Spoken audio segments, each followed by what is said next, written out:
इनमें से हम जो भी कुंडली ओपन करेंगे उसमें आपने चेक करना है कि वो जो सूत्र है धन योग, वो क्या इन कुंडलियों में है, और है तो किस प्रकार बना हुआ है। तो कोई भी कुंडली हम ओपन कर लेते हैं यहाँ से।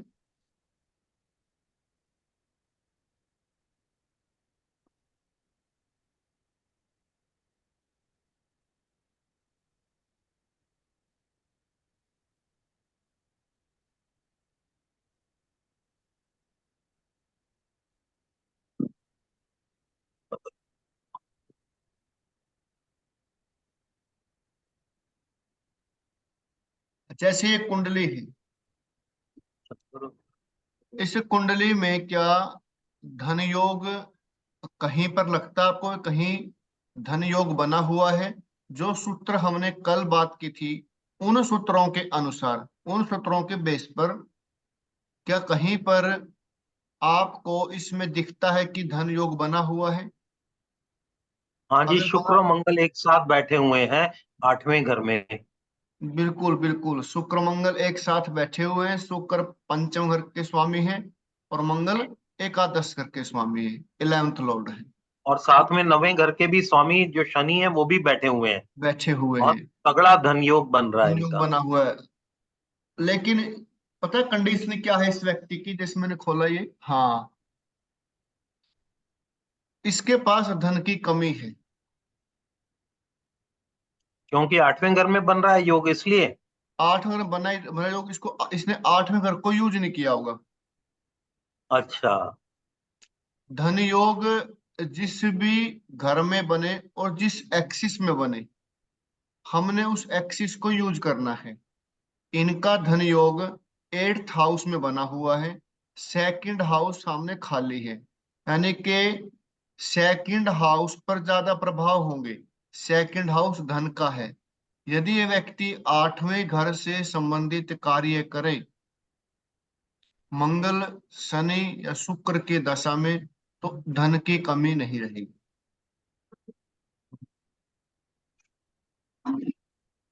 किसी भी राजयोग को या धन योग को यूज करने के लिए हमें ये चेक करना पड़ेगा कि कौन सी हाउस में वो योग बना हुआ है और उसके सामने कौन सा घर है। 8th हाउस से संबंधित व्यक्ति कार्य करे तो धन की प्राप्ति होगी, अच्छी प्राप्ति होगी।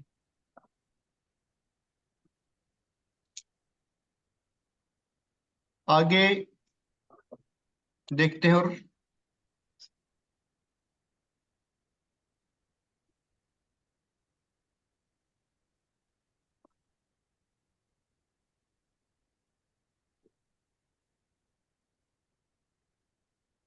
अच्छा, जो 8वें से संबंधित कार्य करना था वो उसे तभी करना था जब वो उन ग्रहों की दशा होती।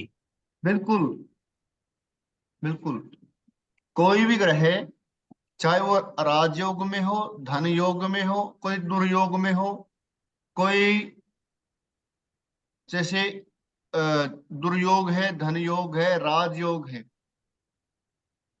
वो तभी काम करेंगे जब उन ग्रहों की दशा आएगी या अंतर्दशा आएगी।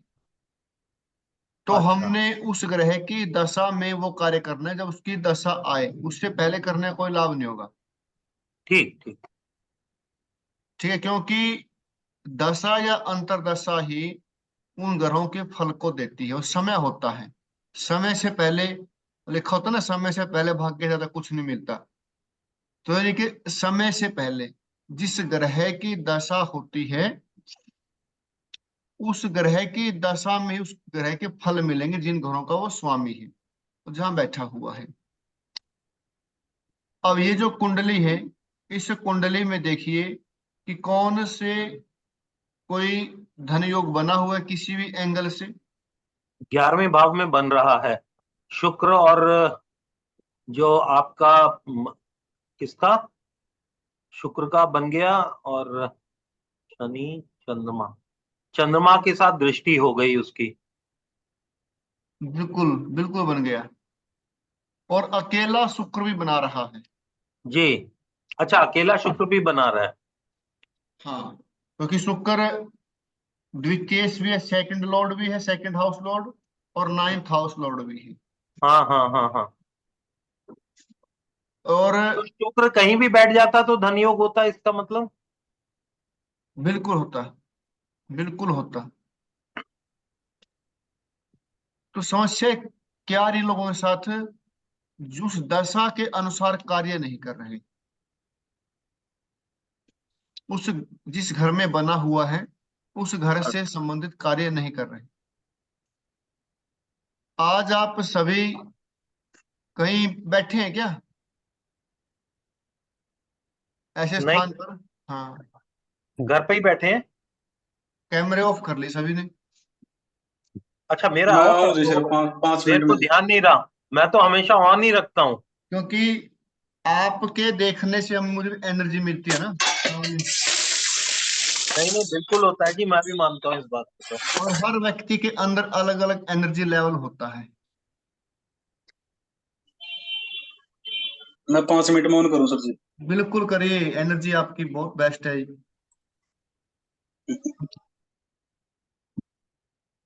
तो ये मतलब कि हम पता कर सकते हैं कि कुंडली में धन योग कैसे बनता है। सर एक बार फिर से रिपीट कीजिए ना। कुंडली में धन योग कैसे बनता है, अब इस कुंडली में बताया गया। कुंडली में धन योग कैसे बनेगा, जब दूसरे, पांचवें, नौवें और 11वें ये चार घर होते हैं। इन घरों के स्वामी एक एक साथ बैठे हो, किन्हीं भी दो के, चारों के जरूरी नहीं है, किन्हीं भी दो घर के स्वामी एक साथ बैठे हो, आमने सामने बैठे हो, एक दूसरे की राशि में बैठे हो, या इनमें से चारों घरों में से किसी एक का स्वामी इन चारों घरों में किसी में बैठ जाए, दूसरा, पांचवा, नौवा और 11वां। और जिस घर में धन योग बनता है उस ग्रह की दशा में, जो ग्रह धन योग में है उसकी दशा में हमें उसी घर से संबंधित कार्य करने चाहिए यदि हम धन योग का पूरा लाभ लेना चाहते हैं। आगे हम एक और कुंडली ओपन करते हैं।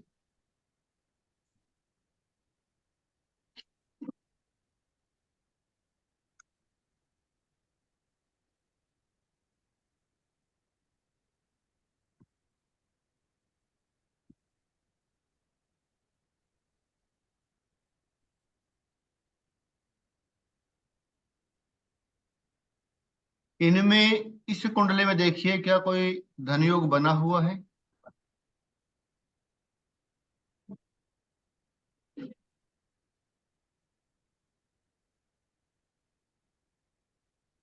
हाँ, मंगल और शनि एक दूसरे को देख रहे हैं सामने बैठ के। मंगल और शनि एक दूसरे को देख रहे हैं, बिल्कुल बना हुआ है ये। और एक और ये है, पंचम का स्वामी नव में बैठा हुआ है जी। नौ बैठा हुआ है, ये बना हुआ है चंद्रमा। चंद्रमा, बिल्कुल। पंचम का स्वामी नवम में है। चारों घरों में से किसी भी एक घर का स्वामी इन चारों घरों में से किसी में बैठ जाए तब वो धन योग बनाता है। सर इसको पहचानते कैसे हैं? ये पहचान ही तो रहे हैं अब जो मैं कर रहे हैं ये पहचान ही रहे हैं कि धन योग बना है या नहीं बना है। कल क्लास में थे ना आप?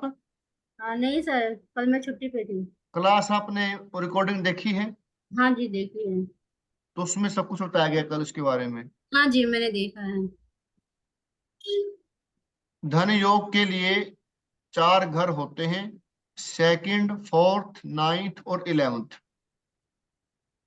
इन घरों के स्वामी, किन्हीं भी दो घर के स्वामी एक साथ बैठ जाएं, एक दूसरे को दृष्टि कर रहे हो आमने सामने, एक दूसरे की राशि में हो, तभी वो धन योग बनता है।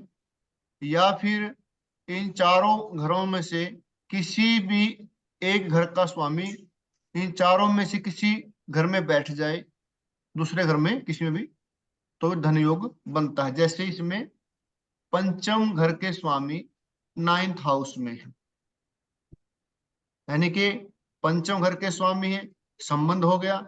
9th हाउस में बैठ गए तो 9th के साथ संबंध हो गया।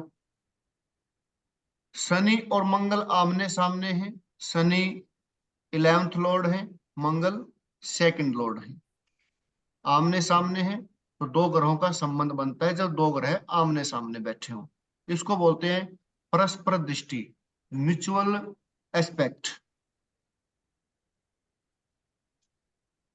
अच्छा, जैसे यहाँ पे पंचम का स्वामी नवम में बैठा है, तो हमें ये चंद्रमा की दशा में काम करना पड़ेगा चंद्रमा से रिलेटेड, या वो चूंकि वृश्चिक राशि में बैठा है तो मंगल की दशा में काम करना पड़ेगा? चंद्रमा की, चंद्रमा की ना, ठीक है। चंद्र दशा में थर्ड, या तो आप कर सकते हो चंद्रमा से संबंधित है, थर्ड हाउस को यूज करना पड़ेगा। थर्ड हाउस क्या है? 3, 6 और 11, ये बुरे घर कहे गए हैं। 9th हाउस में बैठा हो, भाग्य का है, ये तो ठीक है। थर्ड हाउस सामने है, थर्ड हाउस से संबंधित कार्य कर सकते हैं। थर्ड हाउस में क्या होता है? जो भी आपका मल्टीमीडिया है, आपका प्रिंट मीडिया है, कोई एजेंसी है, कोई फ्रेंचाइजी है, कोई कमीशन बेस्ड काम है, तो सब थर्ड हाउस के अंडर आते हैं।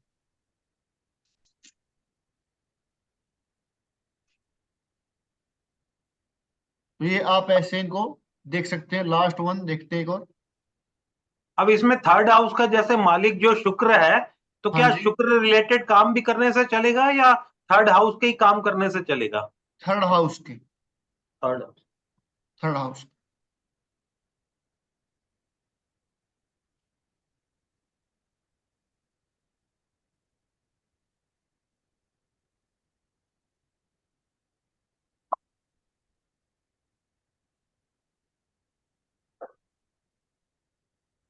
इसमें देखिए कोई है धन योग,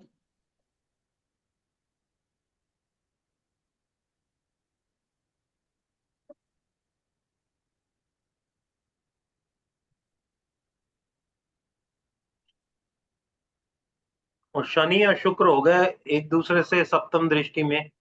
बिल्कुल। शनि और शुक्र आमने सामने बैठे हैं। शनि पंचमेश है, 5th लॉर्ड, और शुक्र 2nd और 9th लॉर्ड है। और चंद्रमा 11वें का लॉर्ड होके 9th में बैठा हुआ 9th है। बन गया, ये बन जाता है। ये भी बन जाएगा ना? बिल्कुल बनेगा। तो दो हो गए इसके अंदर। अब जब शनि की दशा या शुक्र के चंद्रमा दशा है, तब उसने इन घरों को यूज करना पड़ेगा। चंद्रमा की दशा देखते हैं, दशा कब किस लिए इनकी।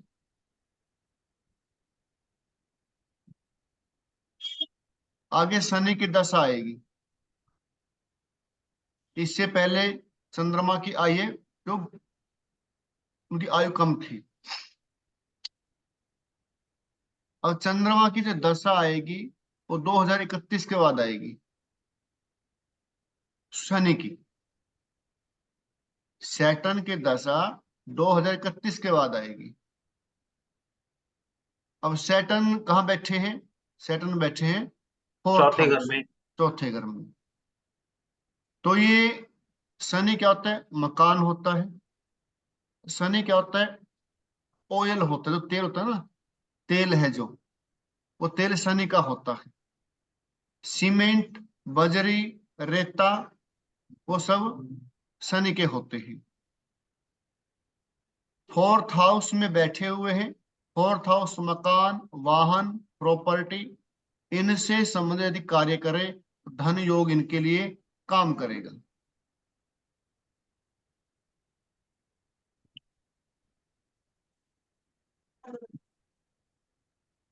लेकिन शुक्र की दशा में ज्यादा मिलेगा इनको, शुक्र की अंतर्दशा हो या दशा हो। क्यों?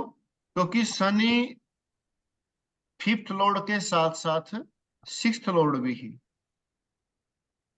ठीक है। ठीक है ना? तीसरा, हाँ जी। छठा और 11वां घर, इनको त्रिशडाय कहा जाता है। यदि किसी राजयोग या धन योग में इन घरों का संबंध बन जाता है तो वो योग ब्लेमिश हो जाता है, उसमें कमी आ जाती है। लेकिन शुक्र क्या है, शुक्र इनके सेकंड और नाइन्थ लॉर्ड हैं, जो अच्छे घरों के स्वामी हैं।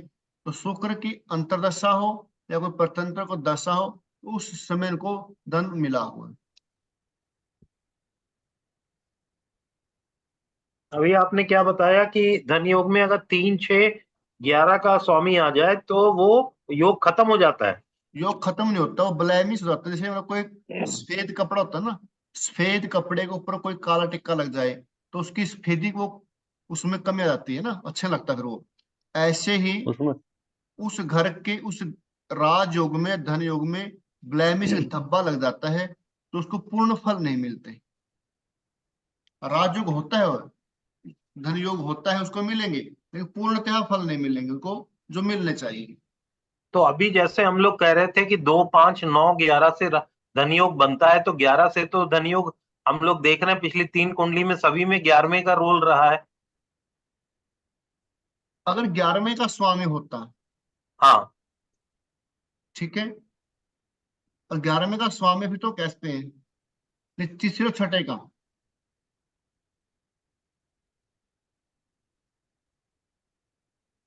तीसरे और छठे राजयोग में ज्यादा इफेक्ट आते हैं इसके।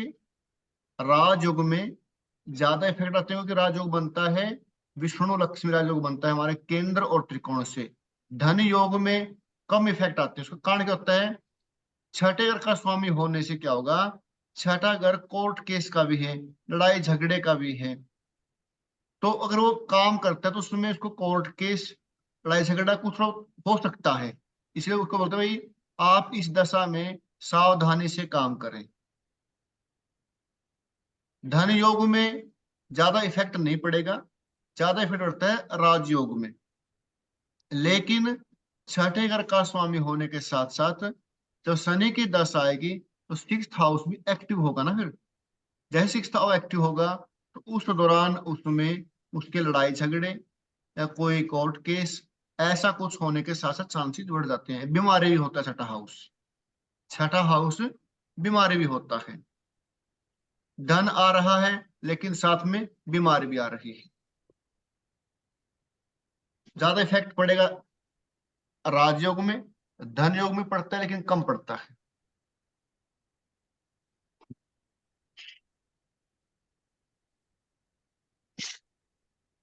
तो इस प्रकार हम कुंडली में धन योग को देख सकते हैं और कौन से घर में बना हुआ है उस घर को हमने यूटिलाइज करना है।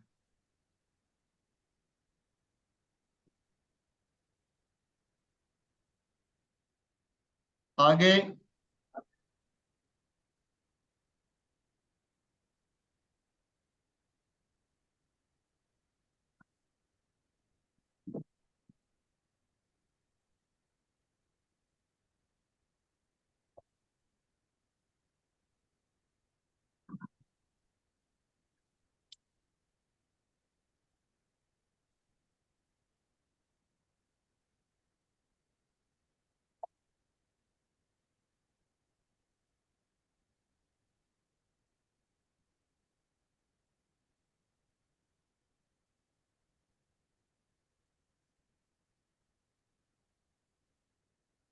एक किताब है,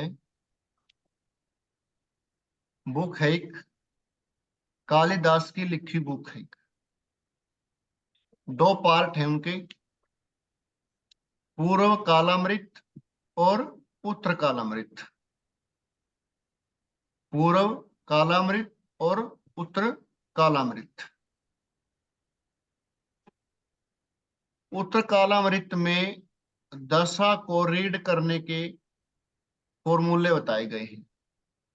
उनमें से एक फॉर्मूला है दशा टेक्निक। उसमें क्या कहते हैं कालिदास जी,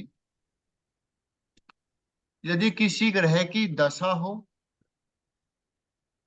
और उसके नीचे जो किसी अन्य ग्रह की अंतर्दशा हो, एक ग्रह की दशा है दूसरे ग्रह की अंतर्दशा है, यदि वो नैसर्गिक रूप से मित्र है, जैसे गुरु और सूर्य।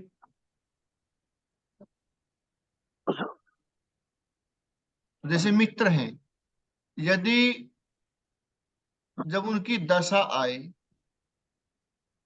और दशा के समय हम चेक करते हैं, यदि वो तीसरे और तीसरे छठे आठवें, यानी कि अपने उनका जो संबंध है वो एक दूसरे से तीसरा, एक दूसरे से छठा, आठवां और बारहवां, तीसरा नहीं है, छठा, आठवां और बारहवां बन जाए तो शत्रुता का भाव रखते हैं।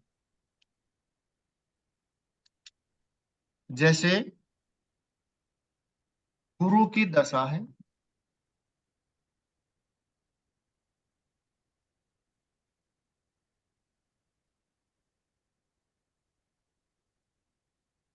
और अंतर्दशा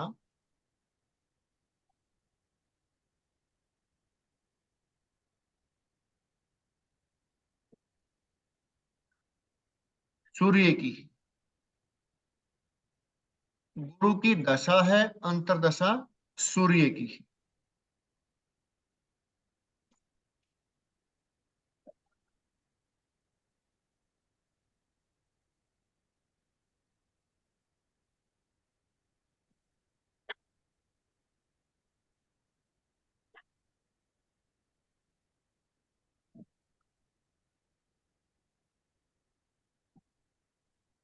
जैसे कुंडली, यहां पर किसी का गुरु बैठा हुआ है कुंडली में,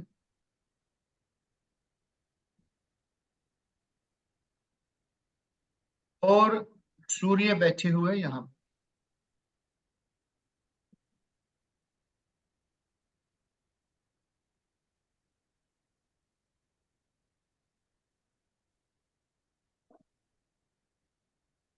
इनको बोलते हैं दशा टेक्निक। दशा को रीड करने की टेक्निक बताई गई है। जिस भी ग्रह की दशा हो, जिस भी ग्रह की दशा हो और वह ग्रह जिस घर में बैठा है, जिस ग्रह की दशा हो और वह ग्रह जिस घर में बैठा है, उस घर को लगन बना लेंगे।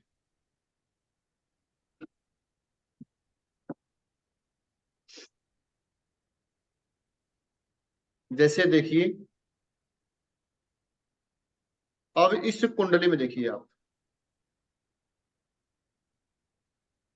इस कुंडली में अभी चली हुई है गुरु की दशा। कुंडली में गुरु की दशा चली हुई है। गुरु कहाँ बैठे हैं? अष्टम भाव में। यदि मैं अष्टम को लगन में लेकर आता हूं, जिस भी ग्रह की दशा हो, उस ग्रह को जहां वो बैठा हुआ है उस घर को लगन बना लेंगे। अब गुरु लगन में आ गए हैं। गुरु की महादशा है, गुरु को हम लगन में लेके आ गए।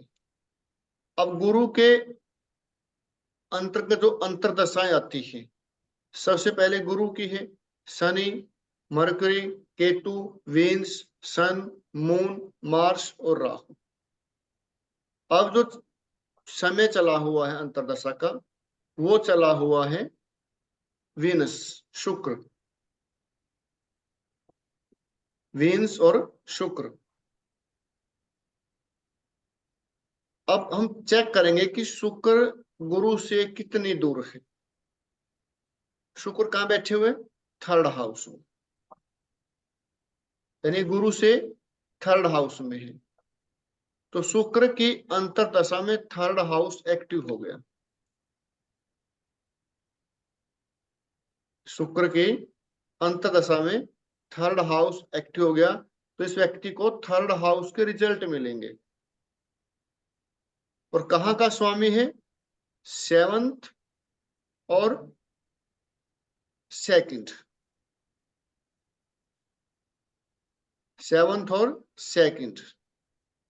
थर्ड हाउस घर से दूर का होता है, घर से दूर का होता है तो ये क्या करेगा, इस समय व्यक्ति को इस दशा में घर से दूर लेके जाएगा,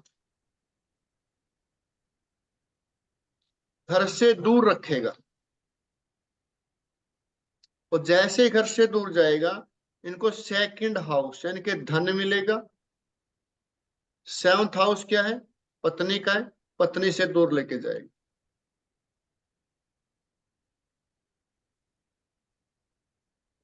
और थर्ड हाउस में बैठे हुए हैं, कोई भी कार्य करे घर से दूर जाकर कार्य करे, घर से दूर नहीं जा सकते तो कोई भी ये ऑटोमेटिक हो जाएगा, इसको करने की जरूरत ही नहीं है। ग्रह अपने आप आपको उस कंडीशन में ले जाएंगे कि वो आपको करना पड़ेगा। शुक्र इनको अच्छे फल देके जाएगा।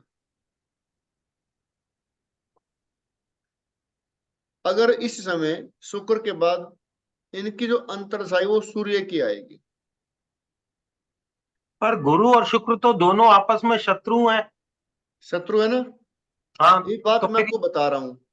हम्म, इस टेक्निक में यदि महादशा के स्वामी से अंतरदशा का स्वामी छठे, आठवें और 12वें घर में आता है तो शत्रुता का भाव रखता है, चाहे वो मित्र भी हो। अच्छा, यदि महादशा के स्वामी से कोई ग्रह पहले, 5वें और 9वें स्थान में आता है, चाहे वो शत्रु भी हो, मित्रता का भाव रखेगा।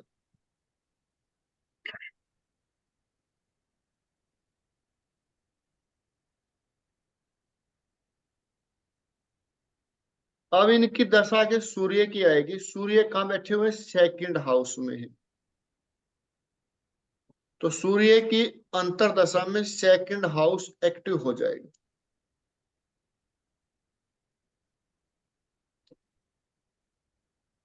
एक टेक्निक और है, आपको बताऊंगा फिर मैं आगे। उसको बोलते हैं भाव एक्टिवेशन।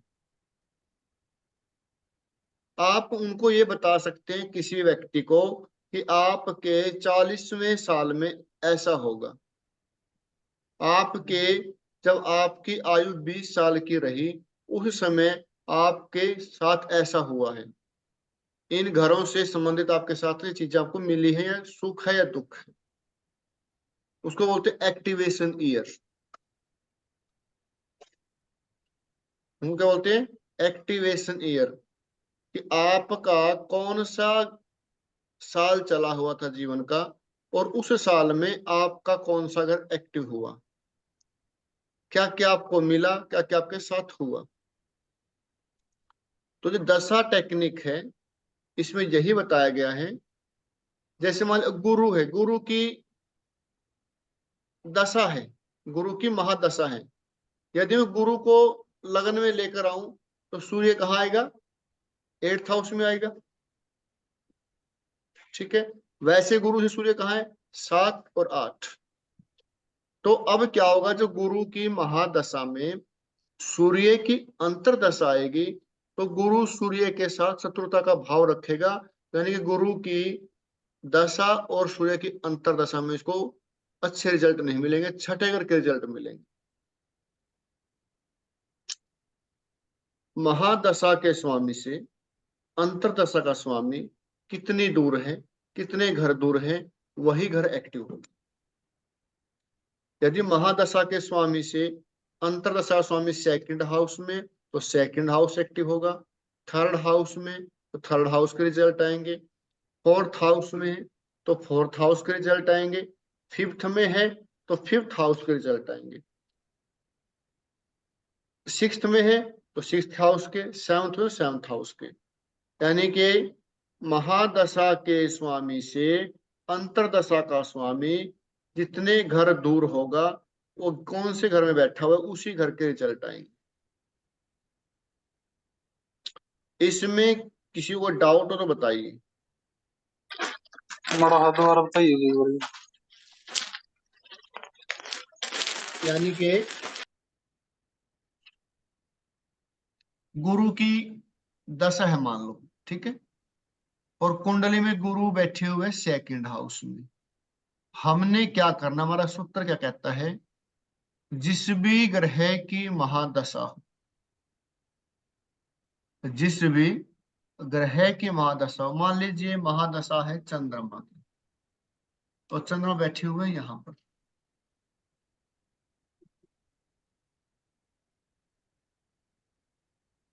हमारा सूत्र कहता है कि किसी भी ग्रह की महादशा हो और वो महादशा का स्वामी ग्रह जिस घर में बैठा है उस घर को लग्न बना लेंगे, ठीक है। जैसे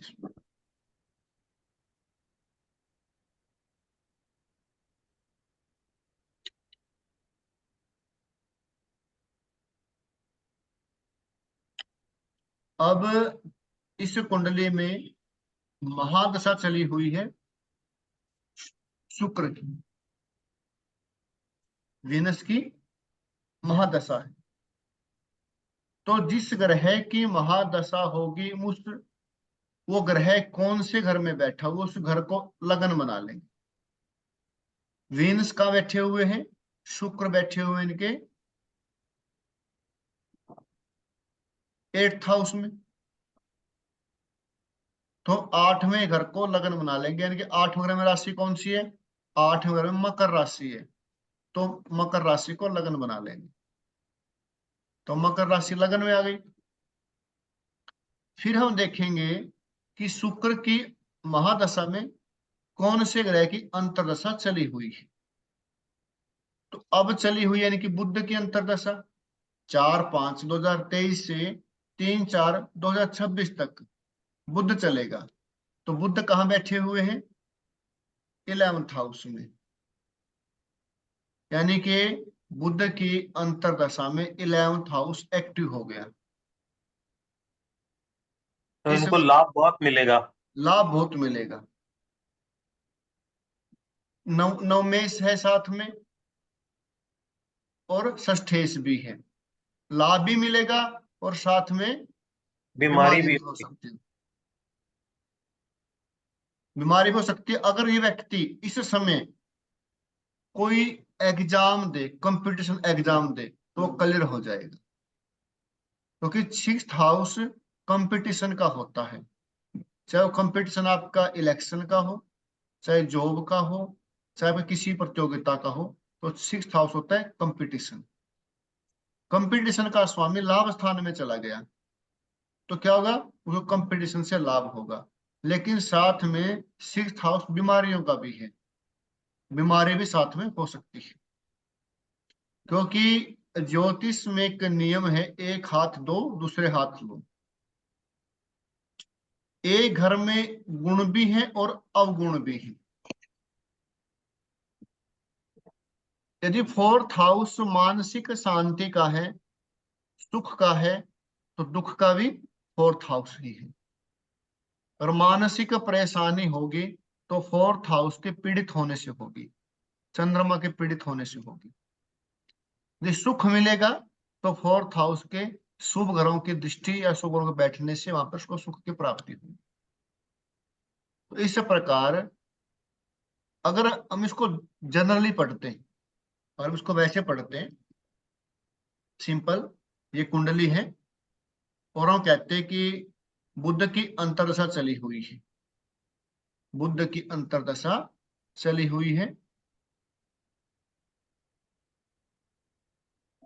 यहाँ पर, तो बुध कहाँ बैठे हैं इनके 6th हाउस में,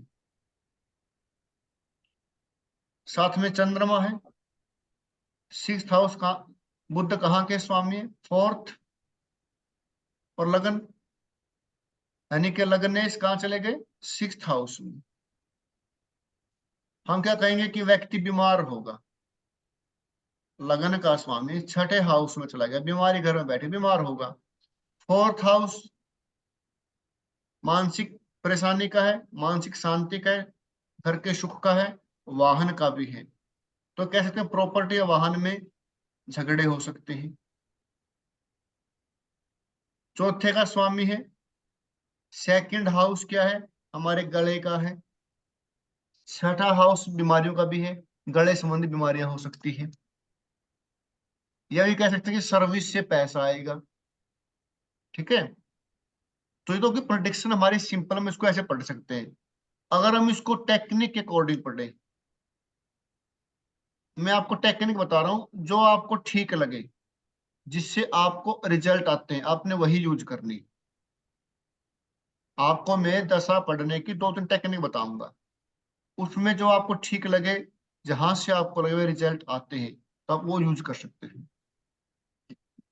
अगर मैं इसको, दशा है शुक्र की, शुक्र को मैं लगन में लेके आ गया, बुध चले गए कहाँ, 11th हाउस में, तो ये क्या कहता है कि इसको लाभ होगा। लाभ होगा कहाँ से, कंपटीशन से, या बीमारी भी बढ़ सकती है। 9वें का स्वामी है साथ में बुध, भाग्य का स्वामी है, भाग्य में वृद्धि होगी। एक बात आपने हमेशा ध्यान रखनी है टेक्निक के लिए, जिस भी ग्रह की महादशा हो और वो ग्रह जिस भाव में बैठा है, उस भाव को लगन बना लेंगे।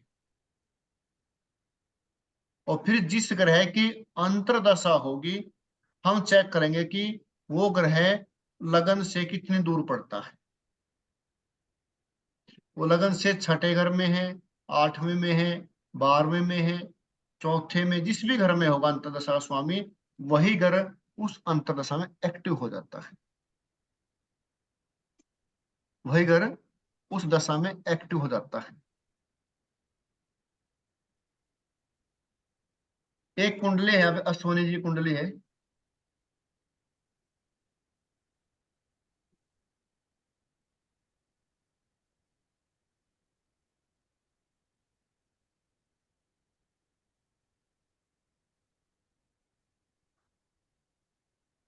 इस समय कौन सा ए चला हुआ आपका अश्विनी जी? साहब मेरी इस समय शनि में चंद्रमा की नहीं, वो अंतर्दशा चल रही है। वो छोड़िए आप, आपका साल कौन सा चला हुआ है? साल, ईयर कौन सा चला हुआ आपका? है मतलब आपका ईयर कौन सा चला हुआ, साल कौन सा चला हुआ आपका? 60। 60। हम्म। डेट ऑफ बर्थ क्या है आपकी? 8 जुलाई 63। 63, यानी कि 60वां साल चला हुआ, 61वां साल चलेगा आपका जुलाई के बाद, ये कह रहे हैं ना? जी 60,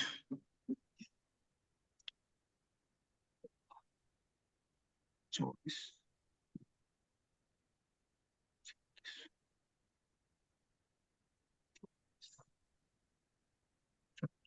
60 पूरे हो गए थे मेरे 23 में, 61वां चल रहा है। 61वां चला हुआ आपका अब। हाँ, 12, 15, 7। क्योंकि 2023 में मैं 60 साल का पूरा हो गया था। अच्छा जी, ठीक ठीक। इसको बोलते हैं कि षष्ठी पूर्ति बोलते हैं, षष्ठी पूर्ति।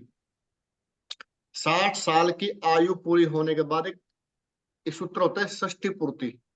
जी ठीक है, तो इस समय आपका फर्स्ट हाउस एक्टिव है, फर्स्ट हाउस अच्छा। आपका फर्स्ट हाउस एक्टिव है इस समय। और फर्स्ट हाउस में क्या है? केतु है। जी केतु कारक होता है एस्ट्रोलॉजी का। अच्छा। तो आप 2023 में एस्ट्रोलॉजी में अपने बड़ा आपका इंटरेस्ट, बिल्कुल बिल्कुल। जब से आपका 60वां साल लगा, जी 61वां साल लगा जब से आपका। ठीक है, जी जी मैं समझ गया, रिटायर होने के बाद ही मैंने एकदम शुरू किया था इसको। और सामने कौन है? शुक्र, बुध और सूर्य। सूर्य आपके 9वें के स्वामी है, जी शुक्र आपके छठे घर के स्वामी है, 7वें घर के, 11वें घर के स्वामी है, जी और बुध आपके 10वें घर के स्वामी है। यानी कि पहली बात तो ये आपको सिखाऊंगा ये नेक्स्ट क्लास में, जी तो बोलते हैं एक्टिवेशन ईयर। जी 61वें साल में आपका पहला घर एक्टिव हुआ है और पहले घर में आपके केतु बैठे हैं। जी केतु होता है योग, एस्ट्रोलॉजी, कोई रिसर्च, कोई फकीर का स्वभाव होता है ऐसे।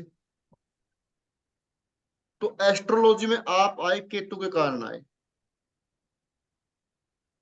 दो ग्रह सबसे बताए गए, केतु और सूर्य। वैसे गुरु भी है, बुध भी है, लेकिन केतु और सूर्य को ज्यादा महत्व दिया गया एस्ट्रोलॉजी के लिए। आपने पहली क्लास में बताया था। हाँ, कोई बीमार तो नहीं हो इस दौरान? नहीं, मेरी तो इस समय मेरे को पता है कि गड़बड़ चल रही है हेल्थ तो। है ना, क्योंकि छठा घर और 11वां घर एक्टिव आपका साथ में। जी छठे घर के और 11वें घर के स्वामी शुक्र हैं, जी जो 7th हाउस में बैठ के लगन को देख रहे हैं। जी। लेकिन ठीक हो जाओगे। हाँ, मतलब कोई ना कोई तकलीफ चली जा रही है बस इस समय हाँ, क्योंकि हेल्थ राहु की। से, राहु से पीड़ित है ना साथ में शुक्र पर और मेरी सूर्य। दशा तो शनि और चंद्रमा की चल रही है। और ये तो हो गया आपका एक्टिवेशन ईयर, कैसे देखते हैं। अच्छा, दशा है आपकी शनि की, और चेक करते हैं। चंद्रमा की। शनि के अंतर्गत चंद्रमा चला हुआ है। हाँ चंद्रमा बैठा आपका दूसरे घर में। दूसरे घर में, हम्म, सेकंड हाउस। यानी कि अब देखो बता तो कैसे टेक्निक काम करती है। मैंने क्या बोला? हाँ, जब किसी ग्रह की दशा हो, उस ग्रह को हम जहां वो बैठा है उसको लगन बना लेंगे। तो ठीक है। शनि की दशा है, शनि कहाँ बैठे हैं आपके? शनि भी दूसरे में ही बैठे हैं। दूसरे में बैठे हैं, और साथ में चंद्रमा बैठे हुए हैं। हाँ जी। यानी कि और शनि सेकंड हाउस वक्री है। वक्री है। तो सेकंड हाउस में बैठे हुए हैं आपके चंद्रमा और शनि। सेकंड हाउस और 7th हाउस होते हैं मार्क भाव। हाँ जी तो आपकी जो दशा और अंतर्दशा चली है मार्केश, मार्क भाव की, शनि मार्केश भी है। जी। इस दशा या अंतर्दशा में व्यक्ति को मृत्यु तुल्य कष्ट आते हैं। वो शारीरिक भी हो सकते हैं, आर्थिक भी हो सकते हैं, मानसिक भी हो सकते हैं। तीनों भी हो इस सकते समय हैं, उनमें से सभी कोई। चल रहे हैं। सभी चल रहे हैं जी। शारीरिक, मानसिक, आर्थिक आर्थिक। सब चल रहे हैं। तो एक मैं आपको रेमेडी बताता हूं। जब किसी के भी सेकंड या 7th हाउस में बैठे हुए ग्रह की दशा या अंतर्दशा हो, या सेकंड लॉर्ड या 7th लॉर्ड के ग्रहों की दशा या अंतर्दशा हो, महामृत्युंजय मंत्र का जाप करना चाहिए। मैं वो कर रहा हूं, मैं अपने आप कर रहा हूँ, रोज मैं 2 माला करता हूं मैं। बस वो आपको बचा के रखेगा। मैं रोज 2 माला कर रहा हूँ और शिवलिंग पे जल चढ़ा रहा हूँ रोज। बस वो करिए आप। इससे बड़ा कोई उपाय नहीं होता मार्क भाव का। कहीं मृत्यु वित्यु तो नहीं लिखी हुई है मेरी इस समय? मृत्यु नहीं लिखी हुई, मृत्यु ठीक है, आपके शनि सामने बैठा हुआ 8th भाव में। ठीक है। मतलब सही सही बताना गुरुजी, कहीं ऐसा ना हो आज क्लास ले लूं और फिर अगली बार की। नहीं नहीं नहीं, ऐसा नहीं होगा, बिल्कुल नहीं होगा ऐसा। ऐसा कुछ बात नहीं है, क्योंकि थोड़ा कष्ट तो आएंगे। इसमें शनि आपका त्रिशडाया लॉर्ड भी है साथ में। हाँ जी तो आपने क्या करना है, मैं आपको दो उपाय बताता हूँ। जी। एक आपने, मैं आपके पास वो वीडियो सेंड कर दूंगा, ठीक है? ठीक है वो वीडियो आपने सुननी है सुबह या शाम एक टाइम, 5 मिनट की है। ठीक है दो वीडियो आपको मैं सेंड करता हूँ, दो वीडियो आपने वो सुबह शाम सुननी है। ठीक है। ठीक है, और महामृत्युंजय मंत्र का जप करना है, तो ठीक हो जाओगे आप 2-4 महीने में। इसमें कोई तीसरे घर से रिलेटेड काम वाम तो नहीं करना कहीं? अभी चंद्रमा की अंतर्दशा है आपकी। जी। ठीक है, तो चंद्रमा है आपके 8वें घर का मालिक 8वें है। के स्वामी, तो बिल्कुल है। आप एस्ट्रोलॉजी कर रहे हैं ना, जी इससे बढ़िया कोई चीज नहीं है। जब तक शनि की दशा रहे, जी। एस्ट्रोजो नहीं छोड़ना आपने। शनि की दशा 31 तक है मेरे ख्याल से। हाँ। हाँ, एस्ट्रोलॉजी करनी है आपने, तो आपके कष्ट एटोमेटिक ठीक होते जाएंगे। अरे पर अभी 6 साल जीवित रहे तब बात है। जीवित रहेंगे आप तो करते रहिए। चलिए, आशीर्वाद मिल जाए। आशीर्वाद है महादेव जी का।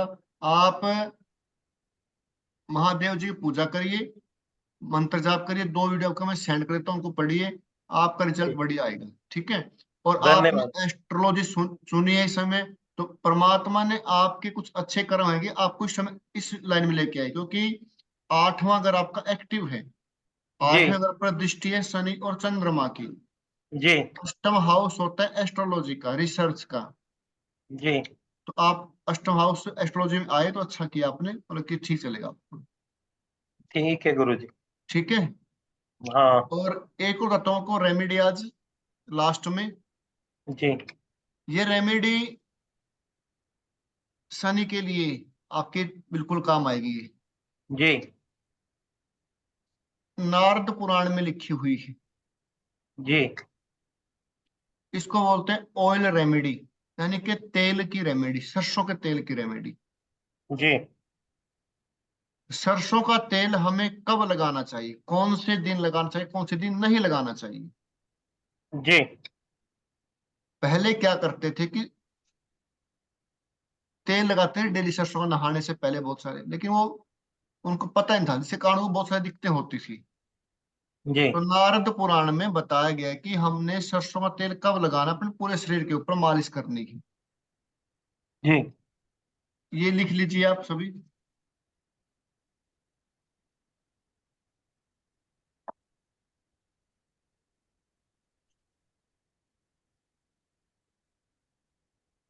रविवार के दिन मालिश करने से, रविवार के दिन जी। सरसों के तेल की मालिश करने से बीमारी आती है।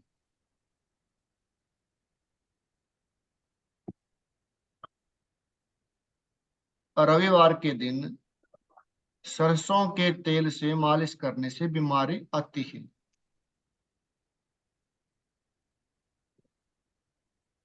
सोमवार को करते हैं, और बाकी कम करें, और करनी पड़ जाए उस चेहरे के ऊपर चमक आती है, चेहरे पर चमक आती है।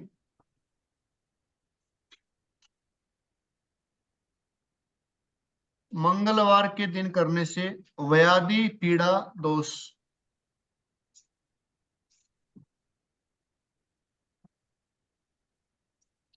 व्याधि पीड़ा और दोष ये आता है या जाता है? आता है।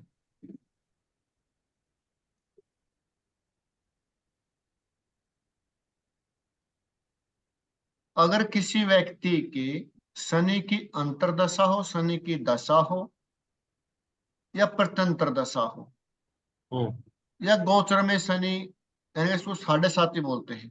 ठीक है जी। हम्म।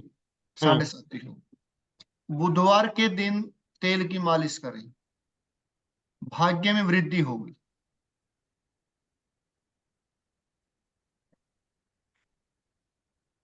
अगर किसी की शनि की दशा दशा नहीं है, वो भी कर सकता है बुधवार के दिन।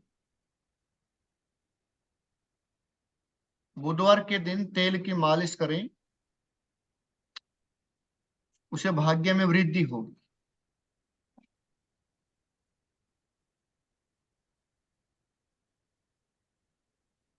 वीरवार के दिन न करें।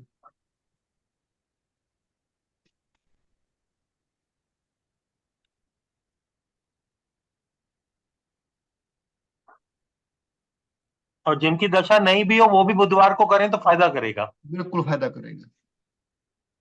तो इसका कोई समय भी है कि सुबह शाम रात कब कर सकते हैं या कभी भी सुबह कर सकते कभी कर सकते हैं, नहाने से पहले। हैं? नहाने से पहले? हाँ।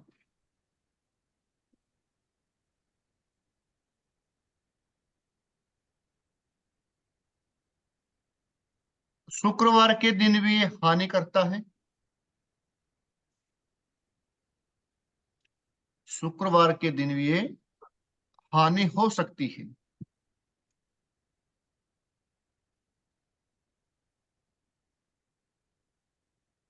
गुरुवार का अभी रह गया। गुरुवार को नहीं करना।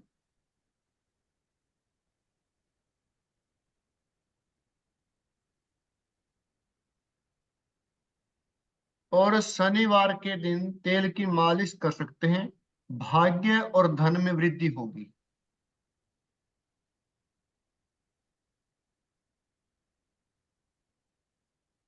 भाग्य और धन में वृद्धि होगी। ऐसे बहुत से उपाय हैं, ऐसी बहुत सी रेमेडियां हैं जो पुराणों में लिखी गई हैं, जो जिनके तथ्य हैं, प्रूफ हैं। कोई हमें कभी ऐसा नहीं हो सकता तो उसको दिखा सकते हैं, ये उस पुराण में लिखा हुआ है। और वो पुराण 18 पुराण है, अलग अलग ऋषियों के अलग अलग नाम से हुए हैं। नाद पुराण है, अग्नि पुराण है। आपने एक शब्द सुना होगा, स्विच वर्ड, सुना है? हाँ हाँ जी, हाँ। उनका कोर्स करवाते हैं बहुत, है ना? अच्छा।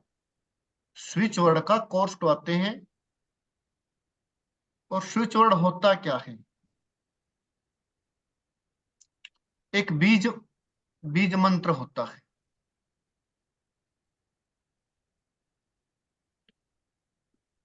और वो ऐसे ऐसे बीज मंत्र, ऐसे ऐसे शब्द पुराणों में बहुत लिखे हुए हैं।